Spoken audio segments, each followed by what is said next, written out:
Hello বন্ধুরা, এই ভিডিওটি সেই দিনের যেদিন ছিল হোলি। আর আমার মতো বাকি মেকআপ আর্টিস্টরাও সেদিন হয়তো হোলি খেলতে পারেনি, প্রত্যেকে কাজের উদ্দেশ্যে কোথাও না কোথাও ছুটে গেছিলো। তেমনই আমিও ছুটে গিয়েছিলাম সেদিন সাফানগর, যেটা দক্ষিণ দিনাজপুরেরই একটা জায়গা। তো সেখানে আমি কাজের উদ্দেশ্যে চলে গেছিলাম, যেহেতু ব্রাইডাল ড্রেস ছিল তখন। তো আমি তখন বাসে উঠে গেছি, এবং যেহেতু ভিডিওটি অলরেডি আমার ফেসবুকে ছাড়া আছে, তাই সেখানে আমার ভয়েস ওভারটা অ্যাকচুয়াল দেওয়া, যেটা তোমরা ভিডিওতে দেখতে পাচ্ছ। কিন্তু সেটা ডাউনলোড করে ইউটিউবে আপলোড করতে গিয়ে ভয়েস গায়েব হয়ে যায়, তাই আমি এক্সট্রা করে ভাবলাম তোমাদের সাথে শেয়ার করি। তো আমি বাসে অলরেডি উঠে গেছি সাফানগরের উদ্দেশ্যে। এবার সেখানে আমার প্রথমে কাজ থাকবে সঙ্গীত। আমি সেখানে গিয়ে ক্লায়েন্টের বাড়িতে প্রথমবার স্টে করব। ক্লায়েন্ট যেহেতু আমার নিজের চেনা জানার মধ্যেই আর কি, সেখানে গিয়ে আমি স্টে করব, তারপর পরের দিনের কাজগুলো আমি করে একবারে ফিরবো।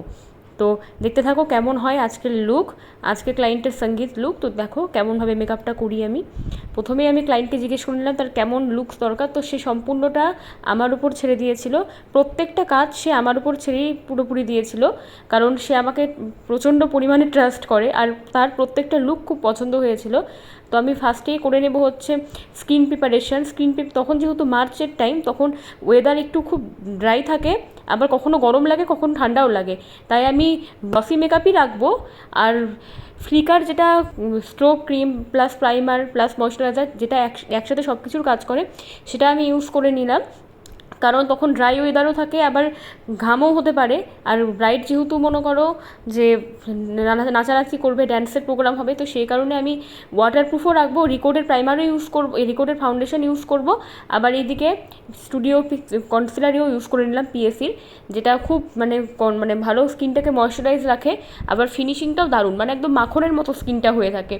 তো দেখতেই পাচ্ছ কত সুন্দর বেসটা করে নিলাম আমি। এবার আমি রিকোডের ফাউন্ডেশন ইউজ করব, কারণ এটা স্কিনটাকে কিছুটা ড্রাইও রাখবে, পুরোপুরি একদম মানে যেন অয়েলি না হয়ে যায়, একটু যেন ড্রাই ভাবটাও থাকে সেই জন্য। আবার রিকোডের গ্রিপ প্রাইমারও আমি গ্রিপ স্প্রে ইউজ করে নেব, যেন ভালো মতো স্কিনটা হাইড্রেট থাকে, আবার ওয়াটারপ্রুফও ফিনিশিং হয়। পাউডার দেখো আমি প্রচুর পরিমাণে লাগিয়ে নিয়েছি। চোখের মেকআপ আমার একদম কমপ্লিট, আমি একটু শিমারিং আই রেখেছি। আর এবার আমি লাগিয়ে নেব ভালো মতো ব্লাশারটা আমার পছন্দের খুবই, আর আমার ক্লায়েন্টরা ভীষণ ব্লাশার আর হাইলাইটার পছন্দ করে। এবার আমি লাগিয়ে নিলাম হাইলাইটার, খুব গ্লোয়ের ওপরই মেকআপটা রেখেছি আমি, একটু গ্লাস ফিনিশিং যেন লাগে। এই ফার্স্ট টাইম আমি সপারেলের লিপ প্যালেটটা ইউজ করে নিলাম, সেটা সেই দিনই আমি নাইকা থেকে অর্ডার দিয়ে আনিয়েছিলাম। কোইন্সিডেন্টলি সেই দিন যাওয়ার মুহূর্তে নাইকার ডেলিভারি বয় আমাকে দিয়ে গেল, তো আমি সেটা লাগিয়ে নিলাম।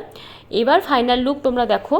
ব্রাইডের ভীষণ পছন্দ হয়েছিল, এবং ব্রাইড ভীষণ কোঅপারেট করেছিল। ব্রাইডের চুল দেখতে পাচ্ছ কতটা লম্বা, আর আমি ট্রিপল টং দিয়ে কার্লস করে নিয়েছি, আর বেশ একটু চুলটাকে পাফ করে নিয়ে লাইনিংস করে, যেটা এখন খুব চলে আর কি, মেসি টাইপের হেয়ারস্টাইল, বা এটা রিসেপশনে ইউজ করা যায়, এঙ্গেজমেন্টে ইউজ করা যায় এই হেয়ারস্টাইলটা, সেটাই আমি পুরোপুরি করে নিয়েছি। খুব সুন্দর লাগে এই হেয়ারস্টাইলটা, আর তার ফেস অ্যাকর্ডিং সেটা পুরোপুরি মানিয়েও গেছে। বাকি তোমরা কমেন্টে জানিও যারা যারা ভিডিওটা দেখছো, আর কাজ ভালো লেগে থাকলে তোমরা আমার সাথে কন্ট্যাক্ট করতে পারো। আমার ফোন নাম্বার 8348733355। তো এই ছিল ব্রাইডের ফাইনাল লুক।